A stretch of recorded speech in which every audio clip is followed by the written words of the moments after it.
Breaking news exclusively from Blue Eye Media. Now, here is freelance reporter Adam Mockler.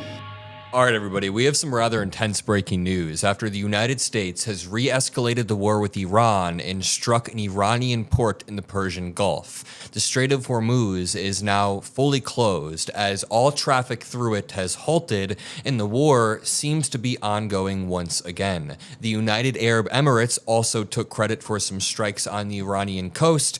And, we're plunging back to step one. There is no off-ramp for the United States beyond a humiliating climb down or a massive escalation fully back into the war. It is a quagmire by all definition, and we have blown past the 4 to 6 week deadline that the Republicans laid out and repeated over and over and over. I want to show you the Fox News coverage of this, not because Fox News is the best news source, but because they're even being, rather harsh on the series of events here. So even beyond the 4 to 6 week timeline, we were told that we had won this war decisively.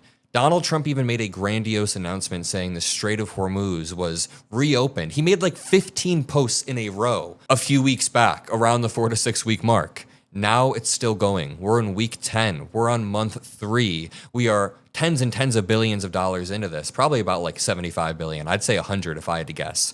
The conservatives say 50 billion, but I think that's a lie. And even Fox News is pointing out the endless contradictions. I've said this over and over, but many young people and many people your age who are watching this have seen repeated headlines over the past few decades of the United States going to the Middle East and taking out the bad guy. We killed Saddam Hussein, and all the neoconservatives say we've won, don't ask questions about this. But military successes or taking out the bad guy doesn't automatically mean that we have made the world a more stable place. And it definitely doesn't automatically mean that the war is won. A war is won through extracting political concessions from your enemy, not just killing them over and over. Yes, that's part of it, but extracting political concessions is the end goal, and we've gotten 0 concessions. No concessions whatsoever. If you're ever debating somebody who's saying we're winning this war, just ask them, what political concessions have we gotten from Iran 60 days into this, now like 70 days into this? Because from where I stand, things have only gotten worse. They've only gained more regional control. If you appreciate all of this, make sure you drop a like. Make sure you subscribe to the Adam Mockler feed. And let's just start with this. This is foxnews.com. Just moments ago.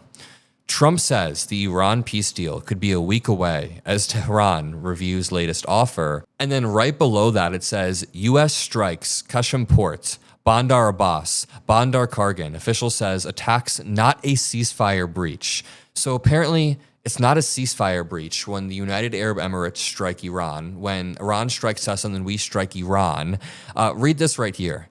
President Donald Trump ordered a pause on Project Freedom after 24 hours, citing progress on a peace deal. We've got to be joking. So Donald Trump started this new project, dubbing it Project Freedom, saying we're going to open the strait and get ships through it. Less than 24 hours after he opened it, he immediately climbed down and de-escalated because they likely realized the risk profile was way too high and this could totally re-escalate and blow up the ceasefire, just blow up the war entirely into a crazy conflict once again. So he paused it and said, no, I'm pausing it because we're close to a peace deal. About 24 hours after that, we strike them more. U.S. Central Command said American forces successfully intercepted multiple Iranian cruise missiles and drones targeting commercial ships earlier this week, but reported 0 damage to U.S.-flagged vessels.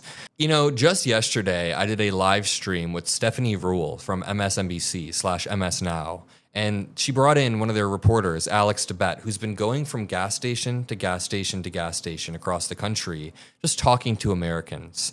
And what he said was really heartbreaking. It really stuck with me. So I want to play this clip. I'm going to zoom in on what they're saying because, I've really been thinking about this a lot over the past few days. I understood this, and people around me have struggled with this exact thing. But hearing the tone in his voice, it sounded like he's really seen a lot of beat down Americans because Americans are hurting. Listen. You've got this tale of two countries. Do you feel like that's what you're hearing from people?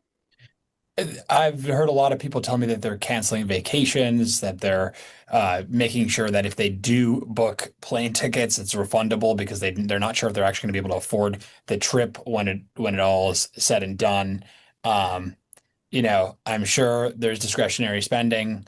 but I'm pretty sure there's some data that in the last couple of years, most of the discretionary spending is being done by the top 5 or 10% of society, not the everyday uh, Americans. And yeah, it's just I have to be honest with you, Steph. It's sad, Hmm. talking to these people every day about I didn't eat today so that I could go and drive my mom to her doctor's appointment. It's heartbreaking. And it's every time I go out to the gas station, you'll hear another one of those stories.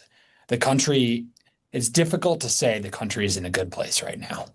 Genuinely, you can hear it in his voice that he's been hearing the struggles of Americans and it's taking a toll on him. So, for just going back to the story, so for Donald Trump to claim that we have decisively won this war, that the economy is in an A plus plus plus plus position when we're struggling with gas prices. I mean, my dad came up and visited for the day with my dog, and I missed my dog a lot. I missed my dad a lot, of course, but I he was telling me on the way up that he was struck. He was super surprised by gas prices. And he was like, man, even in the Biden era, gas prices maybe got to like 385 for a week or so, like maybe a few days, but it wasn't this bad. This is painful for everybody. This is painful for everybody I know. Patrick Dehan from Gas Buddy says, Gas Buddy live ticking data shows the national average now at $4.57 a gallon. Dude, Lord have mercy. While diesel is at a national average of $5.67. So, of course, it might be higher, a little bit higher or lower where you are. That's the average. Both of these may represent a short-term top, as I expect prices could start declining into the weekend. Watch the U.S.-Iran talks. He tweeted this out at about 10 a.m. this morning on Thursday. And since then, the talks have fallen apart. There are more strikes. And the fact that the United States is trying to project strength on the global stage while then saying that Iran striking us and us striking them isn't a breaking of the ceasefire, that is absurd. So a U.S. strike on Iran's Qasem port in the Strait of Hormuz and Bandar Abbas were reported Thursday, with U.S. officials telling Fox News that this was neither a restart of the war nor an end to the ceasefire. I'm sorry, but I don't buy it. You can't just lie to the American people about the terminology. You can't just say that we've changed the regime. You can't just say that there's a ceasefire and that we've won the war. None of these words have meaning anymore if this is the case. The regime is still the same. The IRGC is deeply embedded in Iran. We have not won the war. It seems like they're striking us and we're striking them over and over. And there's not a ceasefire. There's not a peace deal. Iranian forces launched multiple missiles, drones, and small boats at the USS Trustin and the USS Rafael Peralta on Thursday. U.S. forces intercepted, they said, unprovoked Iranian attacks. But when they say unprovoked, were we breaking the ceasefire? Were we trying to go through the Strait when it's still closed?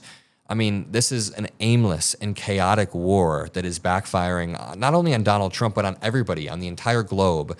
And it's painful. I know it's painful for a lot of the people watching as well. We're going to continue to push back. We're going to continue to break the MAGA narrative, whether it's here on Facebook, on Twitter, on live television. We're going to continue to push back. If you want to join the movement, check us out on Twitter, on Substack, on Instagram. We're stronger when we're across all platforms fighting this battle. I love you all, and peace out. Follow Blue Eye Media for exclusive insights and breaking news sources from global-friendly outlets that you'll never get from the mainstream cable TV and antenna radio or satellite outlets. Learn how to play the flute of the world and learn the real facts.